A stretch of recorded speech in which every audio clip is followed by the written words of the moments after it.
का बड़ी खबर लगातार बता रहे हैं हमारे सहयोगी, क्या कुछ जानकारी दे रहे हैं, सुनिए। आप एक गार्ड को बंधक बनाते हैं और सीधे रोहित रंजन के घर पहुंच जाते हैं।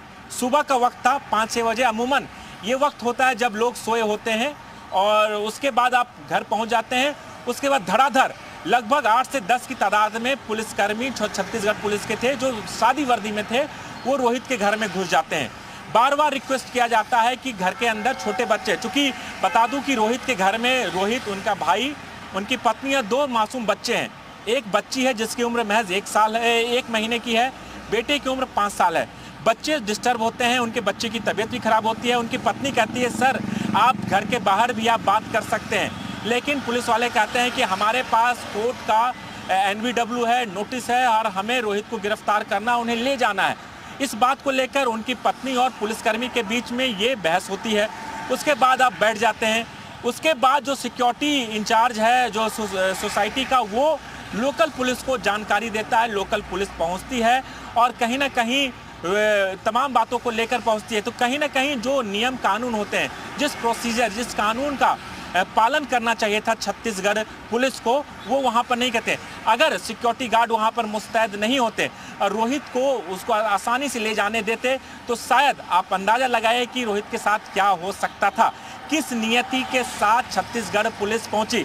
ऐसा लग रहा था कि छत्तीसगढ़ पुलिस किसी दबाव में है, उन्हें जल्दबाजी थी कि किसी भी तरह रोहित को अपने कब्जे में ले और अपने साथ लेकर वो छत्तीसगढ़ चले जाए। लेकिन जो प्रोसीजर होता है, कानूनी प्रक्रिया होती है, प्रोसीजर होता है, उसके तहत आपको लोकल पुलिस को जानकारी देनी चाहिए थी, थाने में जानकारी देनी चाहिए थी, जो सीनियर ऑफिसर हैं उनसे बात करनी चाहिए थी। लेकिन यहाँ पर ऐसा कुछ भी नहीं हुआ।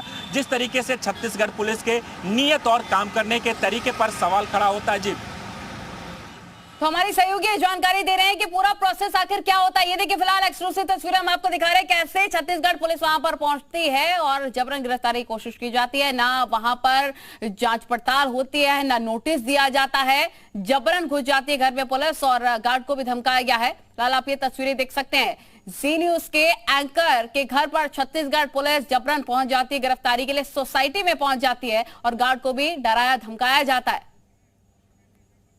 जितेंद्र शर्मा हमारे सहयोगी का कुछ कह रहे हैं, सुनिए। खिलाफ खबर चलाने पर, जो कि मानवीय भूल थी, इसमें हम माफी मांग चुके हैं और हमने बताया कि ये एक मानवीय भूल थी और इसके खिलाफ जो लोग की गलती थी उनके खिलाफ हम कार्रवाई कर चुके हैं। बावजूद इसके अगर उस मामले को लेकर के छत्तीसगढ़ पुलिस सिविल में रोहित रंजन के घर पर पहुंचती है, तो निश्चित तौर पर वहां की जो सरकार है, बिना उनकी मंजूरी के, बिना उनके कहने के, इस तरीके से छत्तीसगढ़ पुलिस नहीं पहुंच सकी। और यही वजह है कि हम बार बार जो बात कर रहे हैं वो छत्तीसगढ़ पुलिस की नीयत पर सवाल खड़े कर रहे हैं, क्योंकि जिस खराब नीयत के साथ वो रोहित के घर आज सवेरे पहुंचे हैं, तो बाद में कुछ भी हो सकता था। तो उसका किसी को पता भी नहीं लगता कि आखिर क्या होता है, क्योंकि ना ही उन्होंने कानून नियमों का पालन किया, ना ही उन्होंने, जब वो अगर सवेरे गिरफ्तारी के लिए आए थे, क्योंकि एक तो सबसे पहली बात है कि ये पुलिस ने भी कहा, कोर्ट ने भी कहा हुआ है कि आप सवेरे यानी कि 5-6 बजे जब तक कि दिन ना निकल जाए तब तक किसी के घर पर नहीं जाएंगे, रात और दिन में, जबकि ऐसा कोई गंभीर अपराध ना किया गया हो। लेकिन जिस तरीके से सवेरे वहां पर पहुंची है वो अपने आप में गैर कानूनी है। ना ही लोकल पुलिस को इन्फॉर्म किया गया, जानकारी दी गई, वो अपने आप में गैर कानूनी है।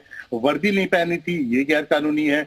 जिस सोसाइटी में घुसी थी वहां के गार्ड को इस बात की जानकारी नहीं थी, ये गैर कानूनी है। गार्ड को बंधक बना लिया गया, ये गैर कानूनी है। किसी को जानकारी नहीं देने दी गार्ड के जरिए, ये गैर कानूनी है। ना ही उस सोसाइटी के RW तक को जानकारी देने दी, ये गैर कानूनी है। इसके अलावा जिस तरह से घर में घुस करके जबरदस्ती रोहित को ले जाने की कोशिश कर रहे थे, वो भी गैर कानूनी है। क्योंकि अगर तय नियमों का पालन किया जाता तो कहीं से भी पुलिस को इस तरह से सवेरे घर में घुसने की जरूरत ही नहीं होती। क्योंकि अगर ये जो मामला है जिसको लेकर के रायपुर पुलिस, छत्तीसगढ़ पुलिस पूछताछ करना चाहती थी और या यूं कहे कि गलत नियत के साथ गिरफ्तारी के लिए आई थी, तो इसमें कहीं से भी गिरफ्तारी बनती ही नहीं है। पुलिस को अगर ज्यादा से ज्यादा जांच करनी थी तो समन भेज करके पहले पूछताछ करती और उसके बाद अगर कहीं लगता कि हाँ इसमें गिरफ्तारी की जरूरत है, तब बकायदा पूछताछ के लिए बुला करके या फिर जो जरूरी कार्रवाई है उस समय गिरफ्तारी करती। क्योंकि मामला छत्तीसगढ़ पुलिस का है, रायपुर में मामला दर्ज हुआ है, तो वहां पर बुला के पूछताछ करती या फिर घर में आकर के पूछताछ करती।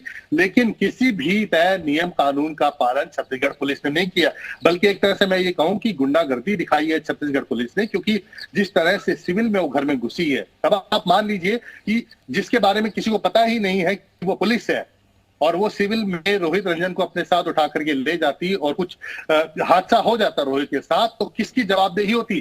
क्योंकि छत्तीसगढ़ पुलिस कहती कि हम तो पुलिस वहां पर थे ही नहीं, क्योंकि किसी ने भी वर्दी नहीं पहनी हुई, ना ही किसी, जब भी जो तय नियम कानून होते लोकल पुलिस को जो जानकारी देनी होती है वो कहीं से रोज ढांचे में दर्ज नहीं है, ना ही गार्ड को किसी तरह से इस बारे में जानकारी दी गई है, ना ही। ठीक है, हमारी सहयोगी तमाम जगहों से लगातार बने हुए हर जानकारी के साथ, लेकिन एक और बड़ी खबर मिल रही है, बिना जानकारी के रोहित रंजन के घर पहुंच जाती है छत्तीसगढ़ की पुलिस। इस वक्त की बड़ी खबर आपको बता रहे हैं, जी न्यूज एंकर की गिरफ्तारी की कोशिश। बीजेपी प्रवक्ता शहजाद पूनेवाला का ट्वीट भी आया है, गिरफ्तारी की कोशिश पुलिस का दुरुपयोग है, बदले के लिए कांग्रेस की ये कार्रवाई की गई है। ये आप देख सकते हैं, बीजेपी द्वारा कहा गया है, ये ट्वीट किया गया है और बीजेपी प्रवक्ता शहजाद पूनेवाला ने ये ट्वीट किया है कि गिरफ्तारी की कोशिश पुलिस का दुरुपयोग है, बदले के लिए कांग्रेस की कार्रवाई, ये भी उनके द्वारा ट्वीट के माध्यम से कहा गया है। तो ये बड़ी खबर हम आपको बता रहे हैं, छत्तीसगढ़ पुलिस ने जी न्यूज एंकर रोहित रंजन की गिरफ्तारी की कोशिश की। इस पर लगातार अपडेट हम आपको देंगे।